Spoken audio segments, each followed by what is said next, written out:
Are you ready, Judge Yes, Koen? All right. Yes, I am. Sorry, I Good didn't. afternoon.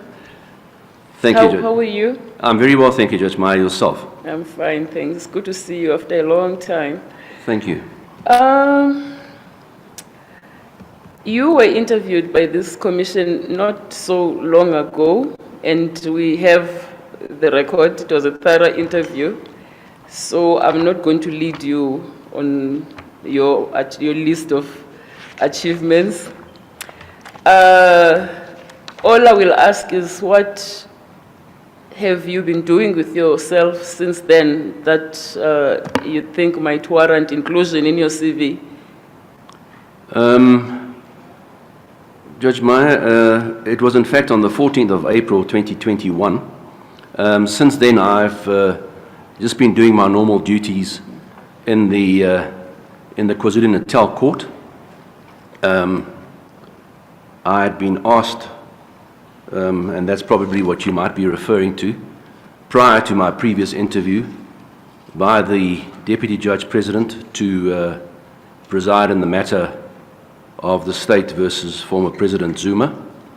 And I'm the judge in that matter. And I think the rest is an issue of public record, that a plea has been raised, which I dealt with, and then also applications for leave to appeal thereafter, petitions to the Supreme Court of Appeal, a reconsideration application by yourself, and then the matter has been referred to an application was made to the Constitutional Court, and I gather, although I haven't seen it yet, that a judgment or order was issued last, I think, Wednesday, dealing with that, but I haven't seen it, so I wouldn't like to simply quote on what I've read from the press. But that has been the, if you like, the main sort of issue of public interest, I suppose, that I've been involved in, apart from various other duties in KwaZulu-Natal. All right. Oh, there is just one other aspect. You have made a submission in your application form on the rather unfortunate exchange you had with former Chief Justice Mogoeng during the interview we just spoke about. I don't know if you'd like an opportunity to set the record straight from your side now that you are here. If you don't wish to do that, it Yes. is your prerogative. Judge Meyer, maybe I should, in the interest just of transparency and fullness, say that I consider it to be a very unfortunate incident. I was very saddened, and when I left the venue, felt gutted by the criticisms that had been expressed of me. I had been forewarned with documentation which I circulated with my covering letter to the Judicial Service Commission for this interview today. I provided those documents which alerted me to the fact that I was going to be questioned on cost-cutting measures which were sought to have been introduced by the Circular 15 of 2016. And when I answered those, that being the issue on which I prepared, I was told that that was dealing with the merits, and that the former Chief Justice's concerns related to the manner in which he said I addressed him. And he then also went further to say that he wondered how I ever was made a judge, how I dealt with litigants and people who appear before me. And because I had been forewarned to deal with the issue of cost-cutting measures, I did not have the transcript of the particular meeting to which he referred. I didn't have a formal version thereof transcribed and certified by a transcriber. If I had been forewarned about it, then I would have produced that at the hearing, which was or the interview on the 14th of April 2021. I have now, and I hope that it's been circulated to all commissioners, obtained that transcript. It is circulated with a covering letter. I have also circulated the audio clip of that entire judges' meeting, because fortunately that meeting had been recorded. I was not aware of it at the time that it was recorded, but it was. And I don't want to spend negative energy on this issue. It's something that happened. I think it was unjustified, with respect, but commissioners can look at it. They can read the transcript of that judges' meeting, which was said to have caused so much offense. They can listen to the recording, and if they do or would be so inclined, I think they would have picked up that there was no raising of voices or anything. I was speaking as one of the senior members of the KwaZulu-Natal bench as I'm speaking at the moment. But as I say, it happened. I was gutted by what was said. If litigants or people in the legal profession Google my name, they come up with that interview and the lashing that I received. That is going to be a historical fact that's going to remain with me for the rest of my life. But we must move on. I don't want to harp back on it. I think there are more important things. I see my role still as making a contribution to the judiciary, to jurisprudence in this country, hopefully, and I don't want to be sidetracked by what happened. It's behind me. You know, so many people, when I walked out of that venue, my phone was ringing non-stop, and judges from the Constitutional Court to the Supreme Court of Appeal to other provinces were all phoning me and saying, "But what is he talking about? We know you." And practitioners were saying, "You must sue for defamation." You know, where's that going to get us? That's been my attitude since then. I don't think that will be in the interest of the judiciary. But please, I don't really want to dwell on it anymore. It's a very, very unpleasant episode in my life. It's something that I relive quite often in the early hours of the morning. I won't deny it, but I suppose it comes with the territory. And thank you for the opportunity to comment on it. I'm not wanting to score points out of it or anything like that. I'm simply wanting to put the record straight, and I'm happy to be judged by what commissioners think of the transcript and the recording that I've circulated. Thank you. Thank you very much, Judge Koen, for that explanation. Well, for what it may be worth, I do want to place it on record that those of you who worked with you at the SCA do not know the person that was described here during those proceedings. Throughout your acting stint at the Supreme Court of Appeal, you always behave impeccably, as any good judge would. So, thank you. I will hand over to my colleagues if they have any questions for you. Questions, colleagues? Commissioner Nyambi? President Petse, Commissioner Nyambi. Well, thanks, DCJ. Afternoon, Judge Koen. Good afternoon.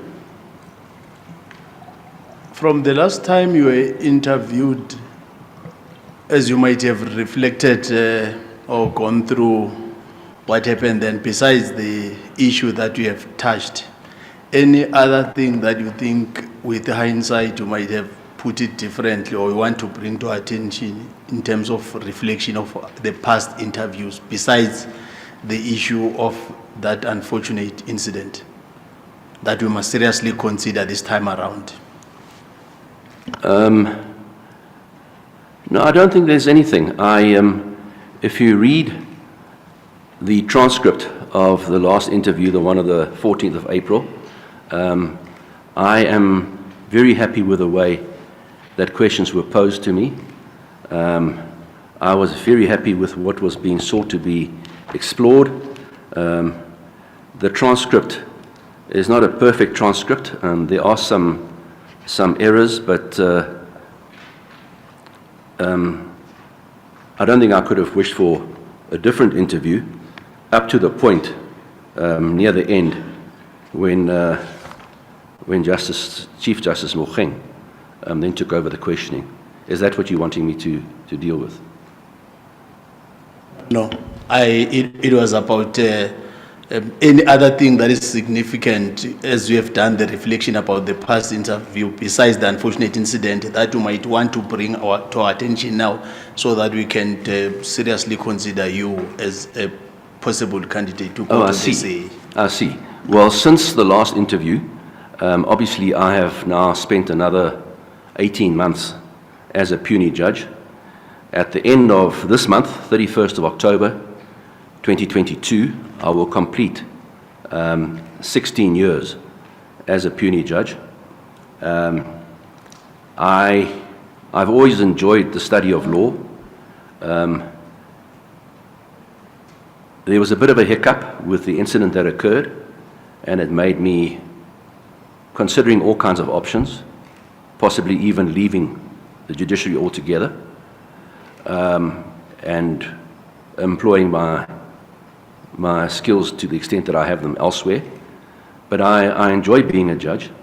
I have, however, reached the point, but that isn't really something new. It also prevailed in April of 2021, that I think I've grown to a stage where I'm looking for new challenges, and that's really why I'm looking at the position on the Supreme Court of Appeal. As an appeal court, I think I've got the experience that I can contribute. I can contribute the other issues that are detailed in the transcript of the previous interview. And it's going to be, although it might sound self-satisfying, it isn't. Well, I suppose it is. But I foresee for myself more professional growth in an appeal court setting where I've been in a trial court setting for 16 years. And I'm now 63. My exit date will be the 14th of September 2029. So that gives me just, 7 years. Thanks. My last question, Judge Koen. What event or incident or judgment in the recent years will rank highest in your view as having contributed the most in the strengthening or development of the South African jurisprudence? Sure, that's quite a, if I have to cast my mind back,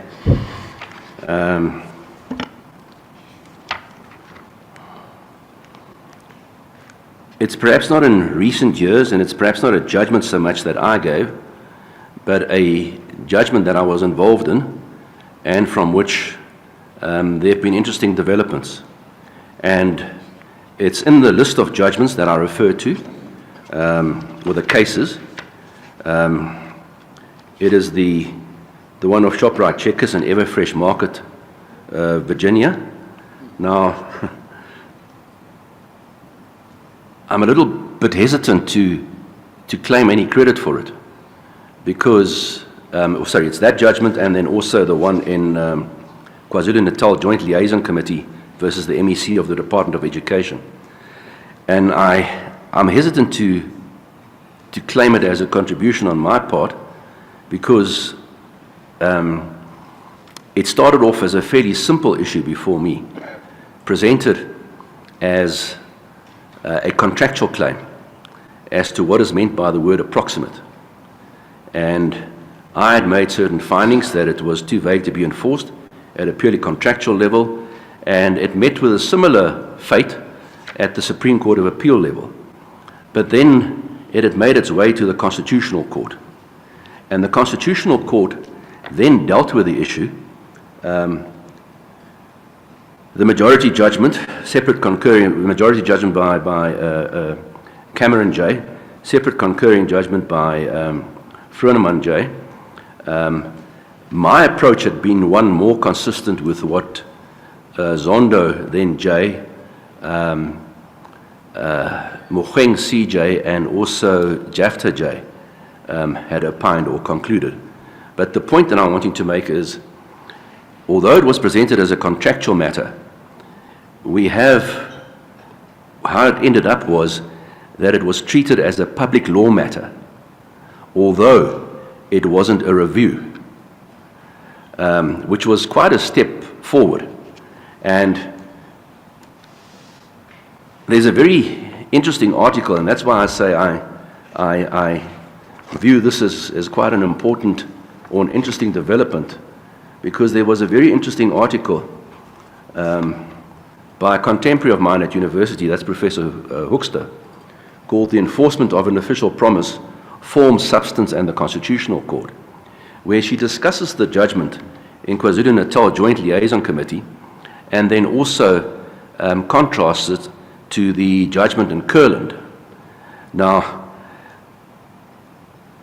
the interest arises from the fact, for me, that in KwaZulu-Natal Joint Liaison Committee, Cameron and Fruneman were really prepared to go outside the pleadings to achieve a result which they believe constitutionally was required.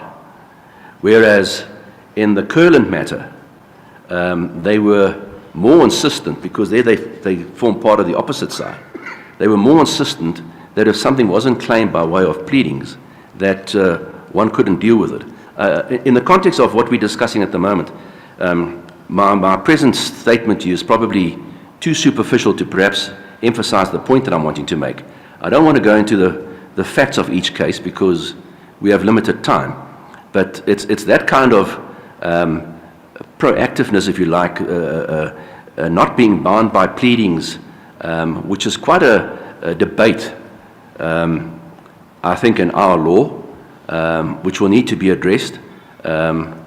Obviously, I hear and I live with and I deal and I unreservedly accept what the Constitutional Court had decided, for example, in KwaZulu-Natal Joint Liaison Committee.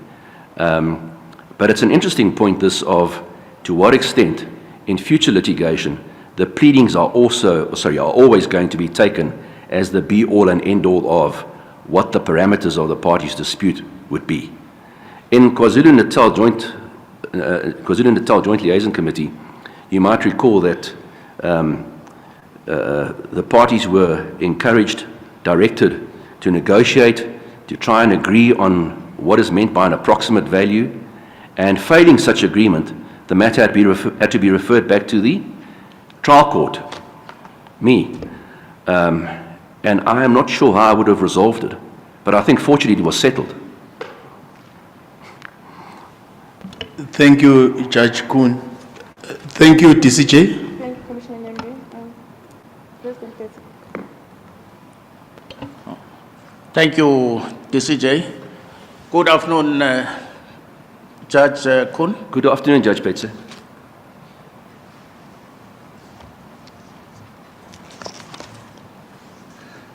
From the feedback that we received from legal bodies, there is one from the Black Lawyers Association, which would have been furnished to you in the ordinary course. Yes. The last paragraph says, his judgments, that being a reference to you, do not demonstrate a deeper understanding of the constitutional law, which we believe is needed at the SCA. I raised that with you in the context of the judgment of Mahlangu versus the Minister of Police, where your judgment that the SCA was overturned by the Court.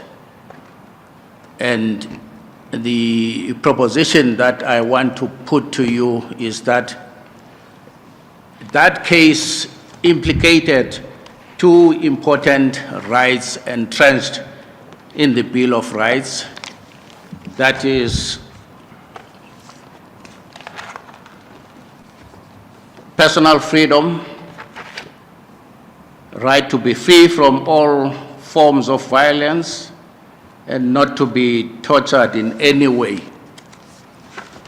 which were lost on you when you wrote your judgment, because the High Court had found that Mr. Mahlangu and the other appellant were tortured by the police to extract a confession from them.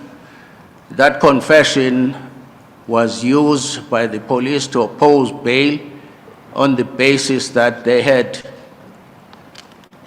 a conclusive case against the appellants who were charged with murder, resulting in them being detained for up to 10 months. And the effect of your judgment overturned by the Court was that they had no claim against the Minister of Police beyond 7 days, the initial 7 days of their detention. Would you like to respond to that? Yes, thank you. Obviously, I've seen the statement in the, I think it's the second letter from the BLA. It didn't identify any particular judgment, so I wasn't able to really make much of it. But I'll deal with the Mahlangu judgment. The Mahlangu judgment, you obviously recall because you were the senior presiding judge on that matter. It had come from the trial court. It went where the decision was given. It went to a full court, Colopin J and two others I can't remember, that also denied, albeit for different reasons, a remedy. So when we dealt with it, it was really the third court that was dealing with it. 4 judges already previously effectively haven't denied him that right or the compensation. The SCA was split. I wrote the judgment, Kachalia JA and Dolamo AJA concurring in my judgment, and Van der Merwe JA wrote a separate judgment, and you wrote also a separate dissenting judgment. The issue of, let me say also that I unreservedly accept that there are constitutional rights involved, but the matter really turned, and I think it was following a judgment of the I think it was Kruger, if I remember correctly, but the issue became one of causation. I unreservedly also accept in that matter there was the issue of torture, and I would not deny a remedy to the person subject to the torture in a claim against his torturers, the police and the Minister of Police. What my concern was, and that of the judges who, and I can only speak for them, who concurred with my judgment, was the question of causation thereafter. That a limit must be reached on where the liability of the Minister of Police would terminate. Doesn't mean that after that there's not a remedy, for example, against the Minister of Justice. You will also recall that one of the issues arising in that matter was the problems that are experienced with so-called reception courts on bail being granted. So in a nutshell, if I can answer it, or if I can oversimplify it, and please forgive me if I do oversimplify it, torture, the detention by the police, the initial lying off that there's a confession, up to that stage, clearly there's an action against the police. I think what I was trying to grapple with, and that I was trying to deal with in my judgment, was the question of causation. That when a point is reached where there's a court that should entertain and adjudicate a bail application, that the liability does not lie with the Minister of Police anymore. I accept, however, that on that causation element, certainly the Constitutional Court came to a different conclusion, and I unreservedly accept that. But I certainly did not make light of, and I now cannot recall, but I think, no, we might have left it out. No, I think we did include it. There was in fact a very useful reference to the treatise on, international treatise on torture being applied in matters where accused are being detained in custody, which Mr. Justice Kachalia brought to my attention. And either it was part of the draft that I prepared and remained there, or I might have taken it out. But if I may just refer to that fact that I was very alive to those dangers, and I certainly am alive to the constitutional value of it, and I would certainly, if there was any claim for pain and suffering, loss of amenities, contumelia, etc., flowing from the torture, that would clearly found an action for damages against the police.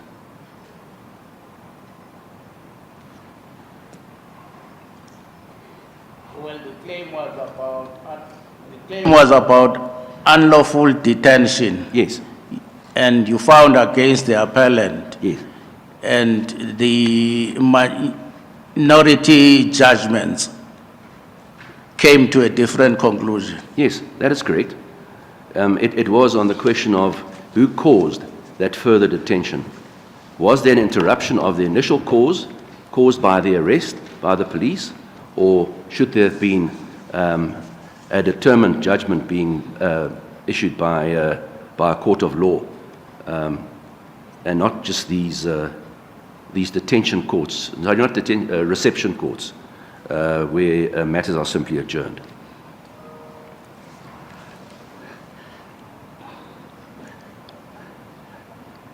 You are aware, of course, that there are many factors that the Commission should carefully consider when it comes to the appointment of judges.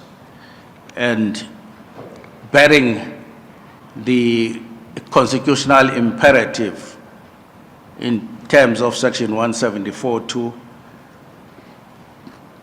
to promote, as far as it is possible, a bench that is broadly representative of gender and race.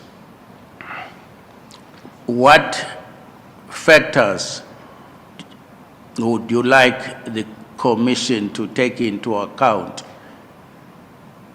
in relation to you that you think should tip the scales in your favor, bearing in mind that we have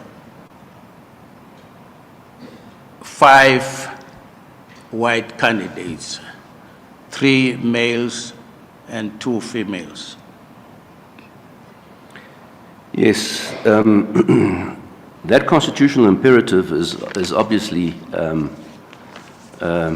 it's always a difficult issue. It is something which this Commission must address. I am obviously a white male. That is a fact. 174(2),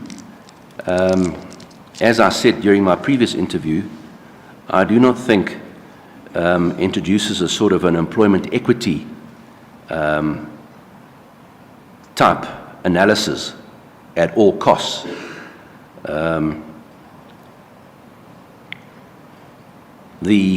From the permanent appointments that I understand on the SCA at the moment, I think there are 21. That's the figure that was mentioned in the report backs, of whom 11 are women. And I was told earlier today that of the 10 males, 3 are white, and then obviously you've just referred to the statistics on the on the current applicants that you are interviewing for these 5 positions. I cannot get round the reality that I'm a male and that I'm a white male, and I don't profess or try to do so. I certainly, however, try to give expression to the sentiments and the thinking, I think, behind 174.2 of making my skills and my ability, to the extent that I'm able to make any contributions, available to all colleagues. And that's always been my attitude, whether in the time that I've been privileged to serve at the Supreme Court of Appeal or on the KwaZulu-Natal bench, and even prior to that, as a member of the bar in KZN for over 18 years, 8 of them as a senior counsel.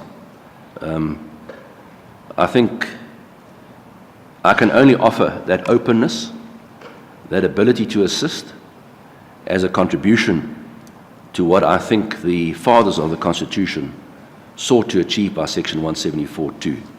I am honored to have, certainly from my days at the bar, pupils, one who in fact gave a nomination letter supporting the present application, who were my pupils, subsequent colleagues, who have since taken silk, both of them, and who have even also acted as acting judges with me. So I try and make my contribution in that context. Thank you. And lastly, and on a lighter note, you say at page 22 of your documentation,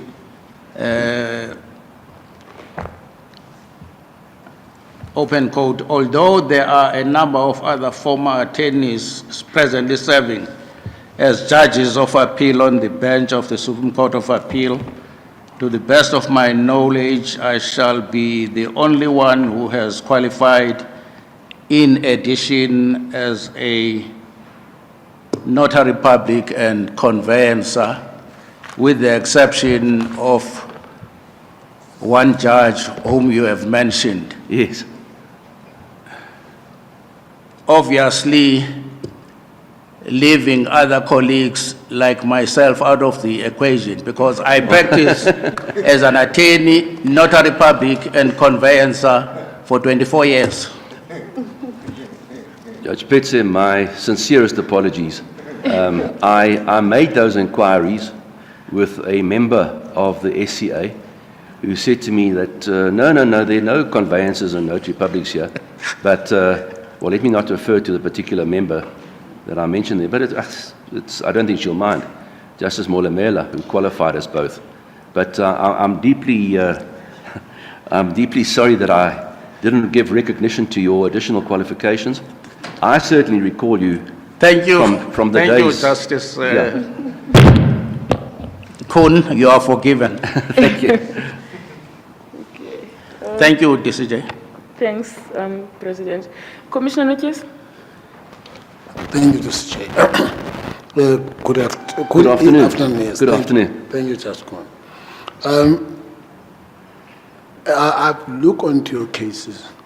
Have you ever been called upon to deal with a case that requires the application of the customary law, and you had to, in accordance with Section 211, sub 3, apply the customary law? You are obliged to do so. Yes. No, I haven't, unfortunately so. I've read with much interest a little booklet that was prepared by our DCJ, Madondo, on traditional courts. I have followed the progress of the present bill with some interest, the exclusionary provision, and I'm waiting for it to go through the National Council of Provinces and for signature by the President. but that's on the traditional courts. But traditional or customary law as such, certainly in the High Court, I haven't had an opportunity to do that, no. I'm asking you that question simply because as a senior judge in the division, you are one of those judges who essentially in this area of the law, and especially in view of the Constitution, that demand for the application of customary law where it applies, gives that obligation. Yes. You had an opportunity to do so if you wanted to, as a senior judge.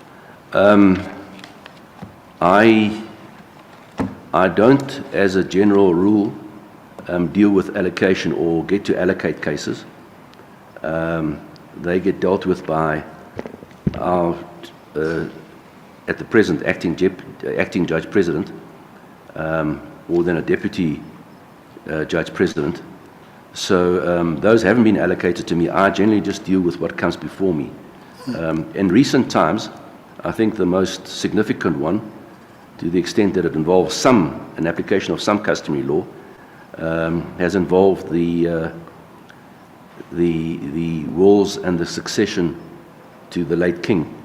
And that was dealt with by, it was taken control of and dealt with by the acting judge president. Yeah. I'm asking you this question for two reasons. One, at the SCA,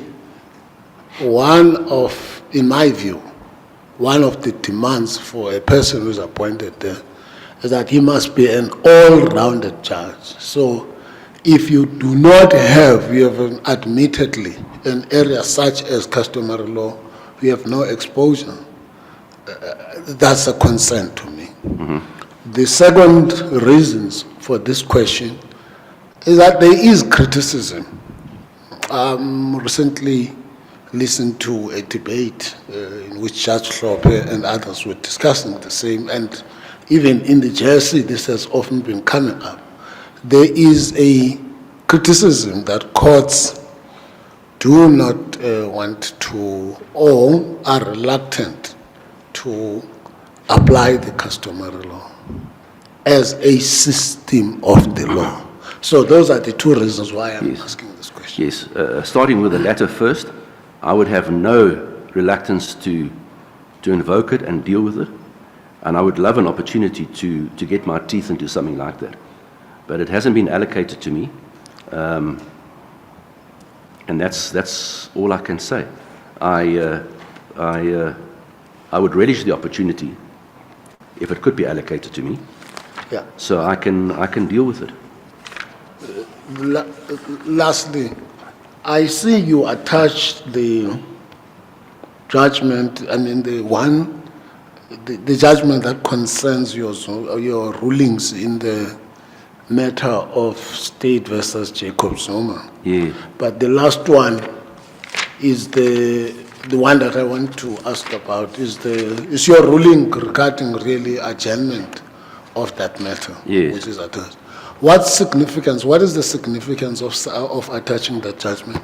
How does it assist us in dealing with your application, or what point do you want to establish by attaching that judgment, which purely related to your ruling regarding an adjournment of the matter? Yes. Can I answer it like this? The questionnaire requires 3 judgments to be attached. I had Supreme Court of Appeal judgments, and then I thought, no, I must attach a more recent judgment and something that's topical. And one of the bigger judgments, or more significant judgments, perhaps in the interim, has been that relating to Thales and Mr. Zuma. And you are undoubtedly aware that a lot of pressure is brought to bear, certainly in the court of public opinion, not that I am governed by the court of public opinion at all, by delays that ensue and of appeals taking time. And I was really annexing this judgment to show how I have an appreciation for how the law has changed in regard to what principles govern appeals in a matter of this nature and the delays that ensue, so that there's a better understanding of it. The previous sort of regime prior to what was introduced, well, when I say previous regime with Western areas, S versus Western areas, and the judgment of Howie P, changed significantly with the provisions of the Superior Courts Act 10 of 2013 taking effect, and its definition of appeals. And the area is now quite a complex one. Appeals have become quite a hot potato being discussed at times. And I think that what I was trying to demonstrate to you as commissioners was this is not the adjournment wasn't just something that was a convenient thing to grant out of the air. It was a considered judgment in the light of numerous, not always all that clear principles, but which I've tried to set out in the judgment which I've annexed.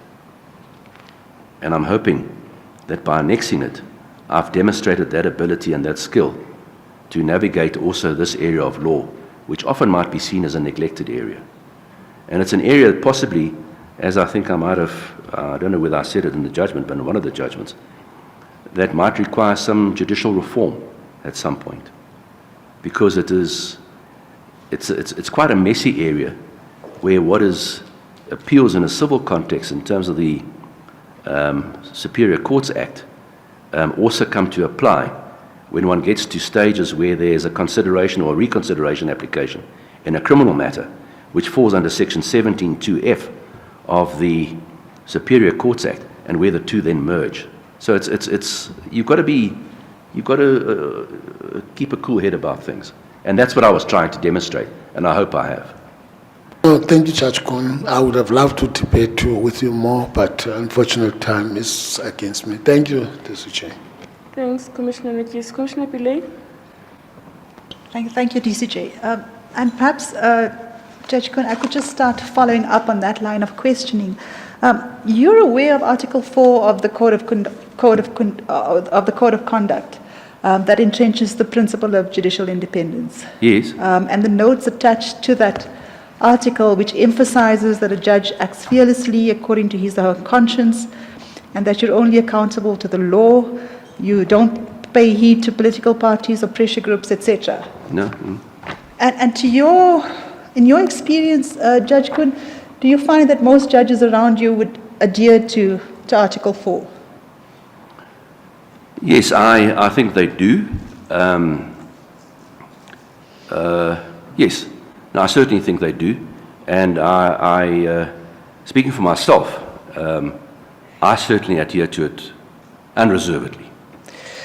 Now, the reason I ask, Judge Koen, because I was interested when I read your application to note that there were two specific instances in your application where you raise your handling of a matter to almost want special points or special recognition for acting impartially. The one is the Clearly matter, where you mentioned the fact that this is a minister's wife you were dealing with, and the other is a matter involving the Cape Bar Council and this body. And I think your narrative mentions the fact that it's a demonstration of how independent you are because you acted fearlessly against you gave a judgment fearlessly against the interests of the JSE. Yeah. Now, both those instances raised a bit of a concern for me, because the two issues which you highlighted and you bring to our attention almost in a bid to get special recognition, or in colloquial terms, brownie points, are really what we expect from judges on a daily basis. I mean, it's a minimum kind of expectation that judges would discharge their obligation and their functions in that manner. So perhaps you just want to explain that. Yes, no, it's certainly something that follows from Article 4. If the way the form was completed conveys that some special recognition was being sought, then it's created the wrong impression, and I apologize. It's not what was sought to be achieved. It is simply stating that I decided the matter according to my conscience, and yeah, there it is. It's what I required to do, and I did it. Just to pick up on that, Judge Koen, when I read the transcript of your previous interview, Yes. And you'll see it at page 258 of the bundle. I'm not sure if your bundle is paginated the same way ours is, but there's the 258. transcript of your interview right at the end, at paginated page 258. Yes. Where you touch on this issue and you say, I granted the application for leave to appeal without reservation to the SCA.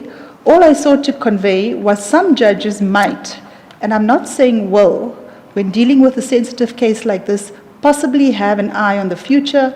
I have always wanted to be a judge. I was hoping to advance my career as a judge. It's again just tying on to this theme that you seem to indicate that you acted almost in a special manner or in an exceptional manner, unlike other judges, because you approached the matter impartially. No, there couldn't be anything further from the truth with respect. As I said further on, it was purely at the level that if it was to be held against me, that I've conducted myself as properly and as I should, well then so be it. That's all I was saying. But I was never qualifying my duty.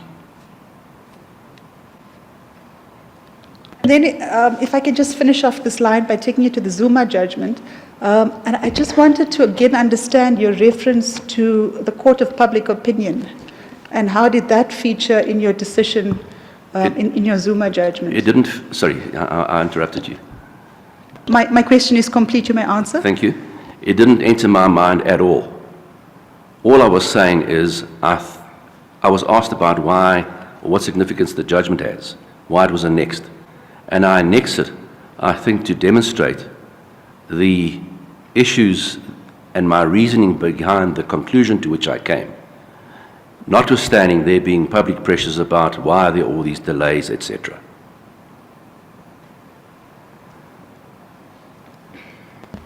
Thank you, DCJ. I think I've got time constraints. Just a quick follow-up on that one. Commissioner Malema? We've not been doing that since we started. So. No, Judge, I have a problem because in answering that question, you are the one who just brought the issue of public opinions, that not that I'm influenced by it, but the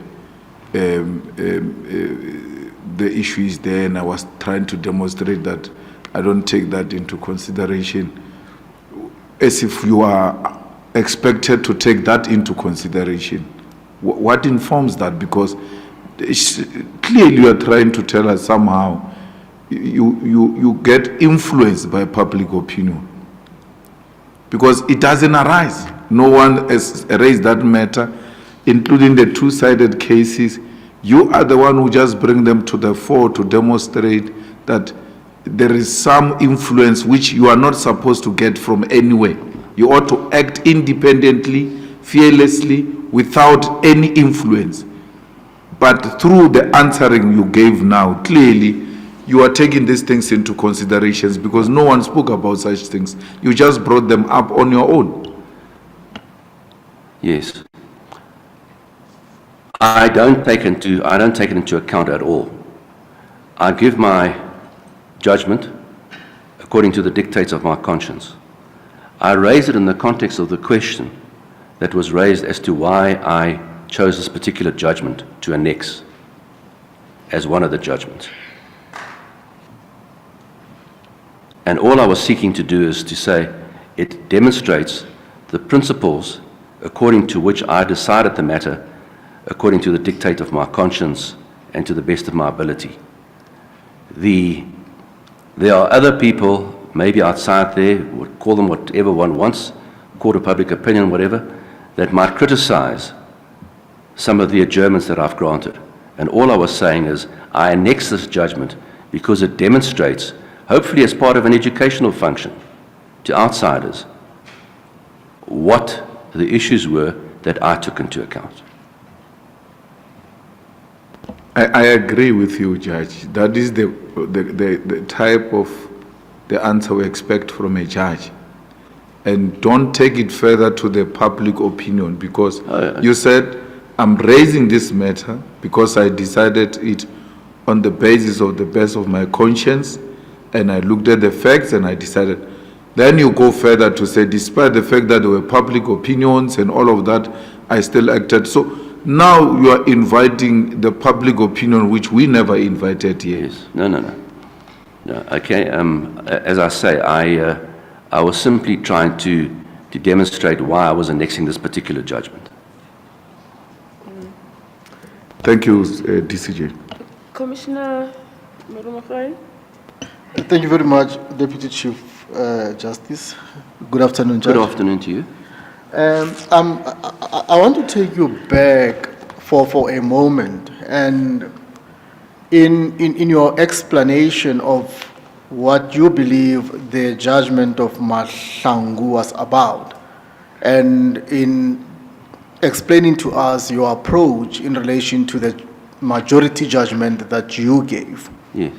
And I wanted to debate this with you, but I thought maybe other commissioners will deal with it. And of course, this I tie it with the BLA's comment in relation to their view on you and the constitutional part. And my comment or question is related there too. When I look at your majority judgment, you refer to section 12(1) of the Constitution. I mean, even in regard to the facts, of course, but you don't appear to be discussing it. And you refer to it in paragraph 13 of your judgment. And then the minority judgment in paragraph 87 tries to contextualize why that section might be important in this case. And the Constitutional Court actually goes a distance in showing why it is important. And you took the line of causation. And of course, the Constitutional Court, the way I understood the judgment, it tied causation with unlawfulness, hence they went to vicarious liability. My question to you is, do you believe that, in light of the explanation that you gave us when you started, do you believe that the Constitutional Court judgment somehow it is wrong? And of course, I mean, you can think that the Constitutional Court judgment is wrong. The judgments that are coming from that court, they can be wrong. So don't be afraid to answer that part, if to the extent to which you feel that it is wrong. But in relation to the facts and the law, the way it has been applied, do you think that your approach was correct, and that of the Constitutional Court in particular was incorrect under the circumstances? You know, it's a difficult issue to answer at the level of courts always differ, or often differ. I wouldn't have given the judgment if at the time that I wrote it, I didn't, and I wrote it after much discussion, certainly with some of the judges that concurred with me. I wouldn't have written it if I didn't believe it was correct at the time. Causation is often a difficult issue, as I think you know, and I thought there was an interruption, and it should be split in the way that I tried to explain it.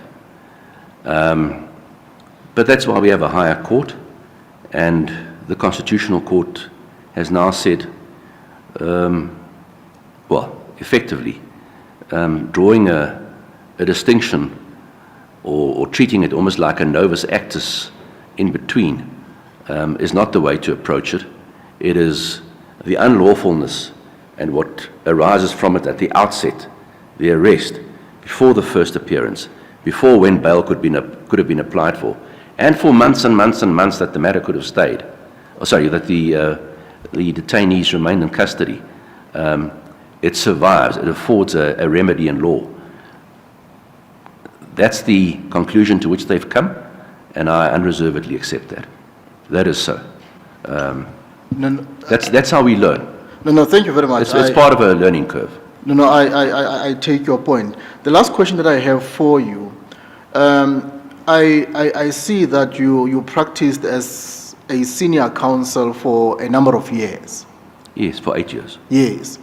And this question, I'm raising it against you, or I'm confronting you with it, not necessarily for you personally, but because, but based on what is happening generally in South Africa, and I'm hoping perhaps maybe there will be some change. My fundamental concern with the practice of law is we don't see many senior counsels taking on particularly female junior counsel, and in all the important matters that they are dealing with. We look at the Constitutional Court, you'll have three counsel. There will be white male, then perhaps maybe one black person. Majority it will be male. And in most instances, it's rare to see a female senior counsel. There are there, but it's rare to see a female senior counsel being the lead in these matters. In your practice as a senior counsel, have you roped in junior advocates, particularly black people? If you, I'm not sure if you have that perhaps in the top of your head. And of course, as a judge as well, what role are you playing in ensuring that at least there is some encouragement for opening up the space for female advocates? You know, our role as judges in promoting particular legal practitioners is obviously very limited. We don't necessarily, or we don't know until very shortly before a matter appears who might be appearing in the matter. The choice of counsel will be that of the litigants. More and more, and perhaps before I say that, my experience as at the bar, as an advocate, you must now please remember, goes back to prior to October 2006. It was a different ball game then, and I'm not suggesting it was the right ball game. I see things have changed. We don't get the opportunity really, although it has happened in the past, that you might find that there's a particular tricky point of law that needs to be argued, and there's a litigant in person. And you will not get the benefit of a full legal argument by just having the litigant in person doing the best he can in a very difficult situation.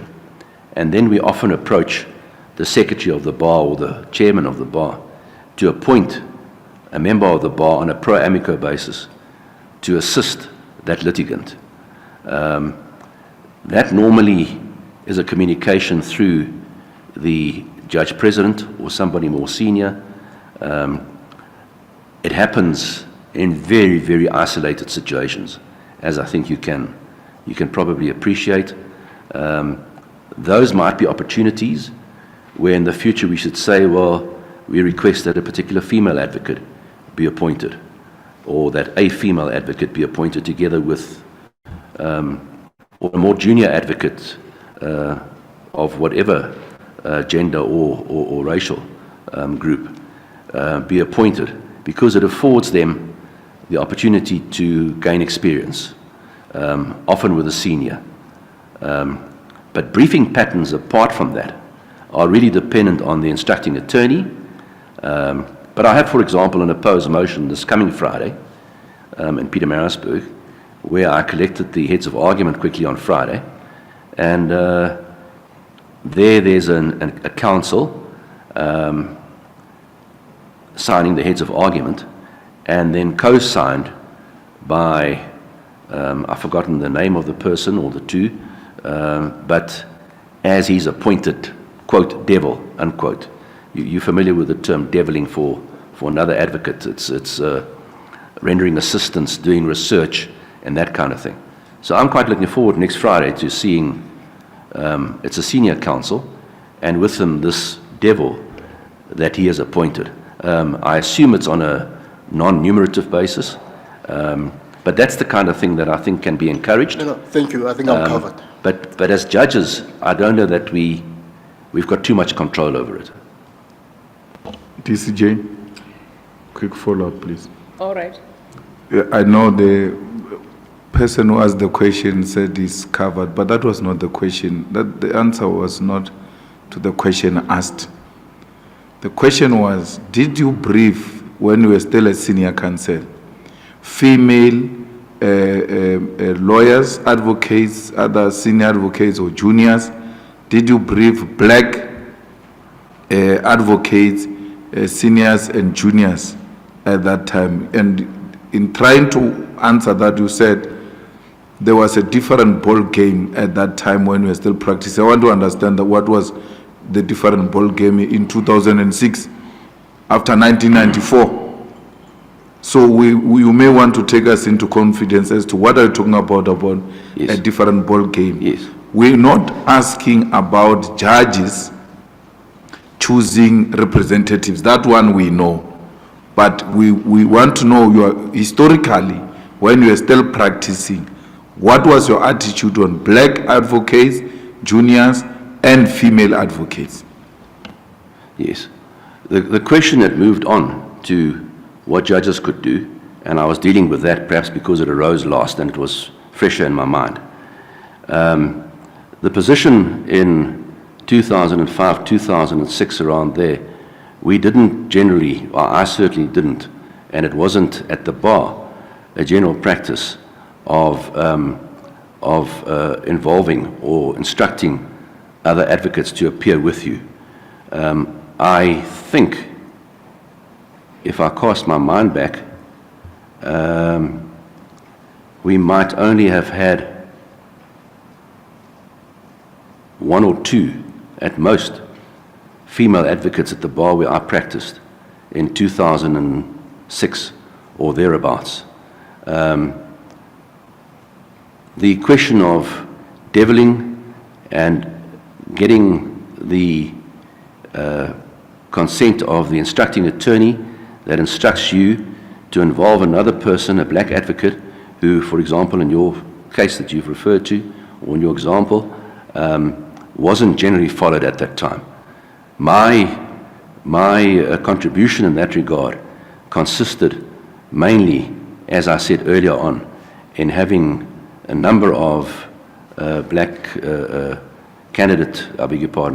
pupils, offering the lectures for them to pass for all the pupils to prepare for their bar examinations and to assist them in that regard, and also always, once they start practicing, to have an open door policy of inviting them to approach me and to spend time with them to answer any questions they might have or problems that they might be experiencing. Have you finished with him, Commissioner Magana? Okay. Commissioner Steinberg? Good afternoon, Judge. Good afternoon. Two questions for you. The first is we all agree that there's no place for public opinion in the writing of your judgments. But the question of the public perception of the judiciary is a legitimate one, and is in fact all over the Code of Conduct. It's necessary for public acceptance of the authority and legitimacy of the courts for a democracy to work. With that in mind, there is concern about the delays that take place in our courts, where respondents or defendants who have access to the resources can string out their cases for years and years, sometimes going on 2 decades, bringing endless interlocutories and then appealing them, and the primary matter gets held over. you are presiding over the SV Zuma matter, and until the last leg you dealt remarkably expeditiously with the many interlocutories before you. It's now once again in abeyance. So I have a specific question and a general question. The specific question is there something that stops a judge in your position from going on with the primary matter while appeals wend their way through the courts? And the general question is, what do we do about the problem? What reform is needed to empower judges to hear cases timeously? May I, with your permission, just divorce the question from the pending case of State versus Zuma, because there are developments and it's an ongoing case. And I feel a bit uncomfortable. Questions have been asked about it, and they were really dealing with events in the past. They were non-controversial, and I thought I could answer them. But just to avoid any impropriety, may I Judge, go on. Yes, may I deal with appeals generally? Public perception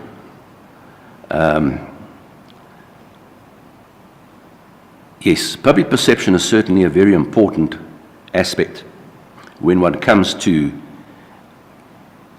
respect for the law and for the public respecting what happens in courts. And I see public perception in that context as courts being required to have a very important educational role, in the sense that you must write a judgment and you must explain as simply as you can, hopefully, why certain results and consequences flow.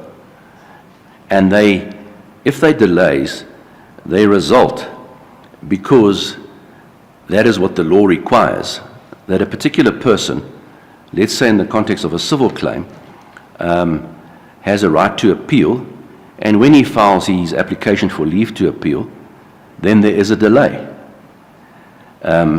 He or she, in a civil claim, might have not particularly good prospects, but one can't just simply deny that right to appeal because you, as a presiding judge, think they don't have particularly good prospects. You can say, well, I refuse leave to appeal, but if then thereafter they petition the Supreme Court of Appeal, which they are entitled to do as a procedural, as a systemic issue, then the delay that ensues until the Supreme Court of Appeal considers the petition is an inevitable delay. But you make a very valid point, and it gets back to the issue that I raised earlier on about possible law reform. Generally, forget about criminal matters, because it's a slightly more muddy field, as I tried to allude to earlier on. In civil matters, it's essentially governed in terms of Section 18.1 of the Superior Courts Act. Now, 18.1 says that as soon as a person who's dissatisfied with a judgment files an application for leave to appeal, that automatically suspends the judgment. There's a procedure in Section 18.3 for the other party to apply to court to have that judgment put into operation, notwithstanding the application for leave to appeal. But absent such an application in terms of Section 18.3, the consequence in law, which is the legal principle which I'm required to apply, is that as soon as there's an application for leave to appeal, that suspends the procedure. That essentially, 18.1 essentially accords with what the common law provides. I've often asked, or I ask myself, and I ask it in this context, on this platform, whether we haven't reached the point where when an application for leave to appeal is filed, 18.1 is amended to read, not that it automatically suspends the operation of the judgment, but that it doesn't suspend it, but that it may be suspended in the discretion of the judge. And the reason I say that is simply the following. You can have a big civil dispute that is prepared for months and months and months. Senior counsel, junior counsel, everybody preparing. You run your evidence. It takes 2-3 weeks in a court of law. At the end of the evidence, the judge takes 2 or 3 or 4 weeks or whatever. He researches the law, he or she researches the law. They write a comprehensive judgment, which is a very good piece of work. It seems to accord with the law. It is virtually appeal-proof. It is correct on the law. And what does the disgruntled party do? He can put in a single page where he writes, I appeal to the Supreme Court of Appeal or to a full court on the following grounds. The learned judge, paragraph 1, failed to apply his mind properly to the matter. He overemphasized the importance of the, let's say the plaintiff one, the plaintiff's evidence, and disregarded that of the defendant. And that suspends the entire judgment. Hasn't the time come that when we have an application for leave to appeal, it should be left to the presiding judge to say, yes, I do, as the one who wrote the judgment, I know I have reservations on certain points, therefore, pending the appeal, I am not going to let this judgment be carried into effect, but at the same time also, that if it is an appeal that has no prospects, as much as one cannot deny the party the right to appeal and to pursue it further, to petition and whatever to the Constitutional Court, but at least, mero moto, the judge can say, the operation of this judgment won't be suspended. Thank you. My second question is merely, I want to give you an opportunity to respond to the BLA's adverse comment in this way.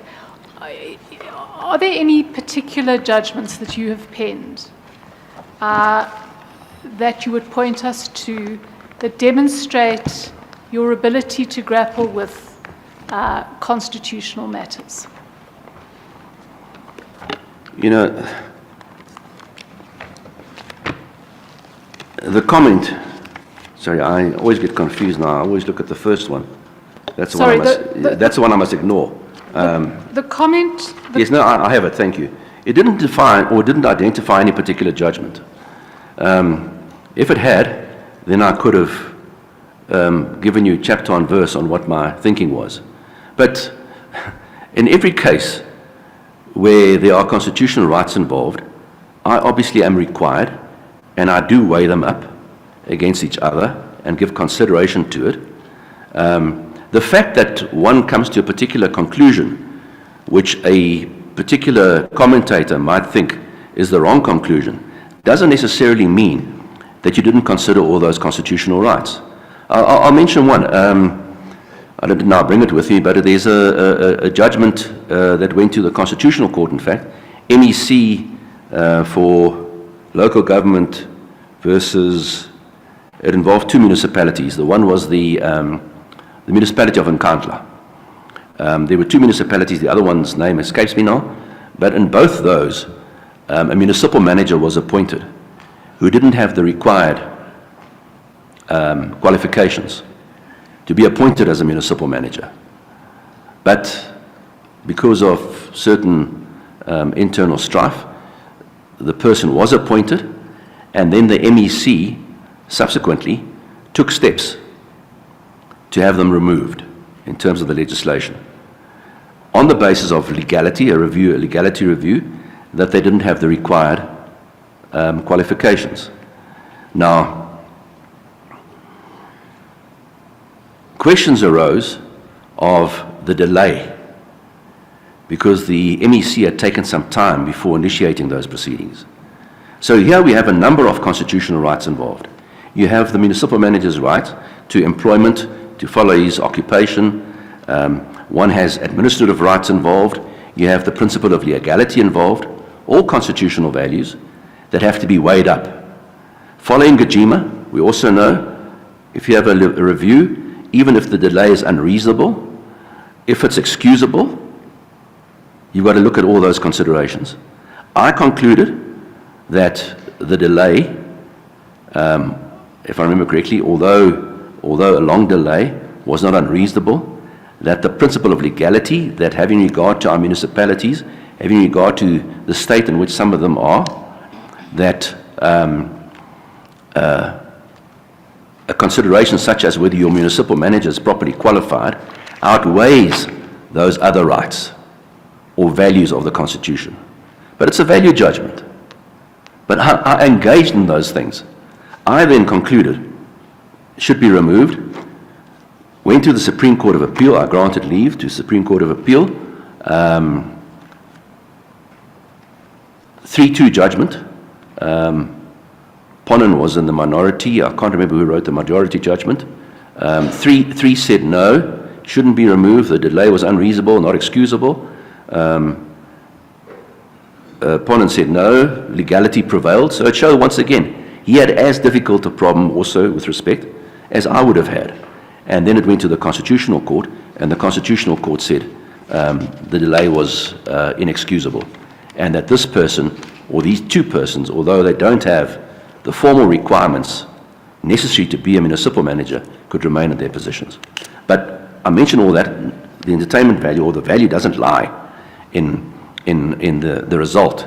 It lies in the fact that there's one case where all these competing values and rights were being weighed up. And there'd be many other, but from the top of my head, I didn't prepare on this, but what you've asked me, You've answered the yeah, question. they might not. The person who wrote the report, if he had that particular case in mind, might have thought that what the Constitutional Court eventually decided, or the majority decided in the SCA, was a preferable result to what I and the minority in the SCA concluded. But that's inherent in litigation. Doesn't mean you haven't engaged in assessing the competing values. Now, I asked the question precisely because I'm concerned about criticisms that are made, which are very difficult to answer because they're non-specific. Yes. So I offered you the opportunity to answer it in a positive manner, to try and be fair, and you've done so. Thank you. Thank you for the opportunity. Any further questions for the candidate colleagues? Colleagues on the virtual platform? I'm covered. Thank you, Deputy Chief Justice. Thank you. Yes, is that Commissioner Barnard? Yes, just confirming, I'm also covered. Thank you. Oh, thank you. Anything you want to bring to our attention before you go, Judge Koen? No, nothing further, thank you. I don't think there's anything further. Thank you for your patience and for extending the interview to me. All right. Pleasure. All right. Thank you. Thanks to you too, and you're excused. You're Thank you. excused. Thank you very much.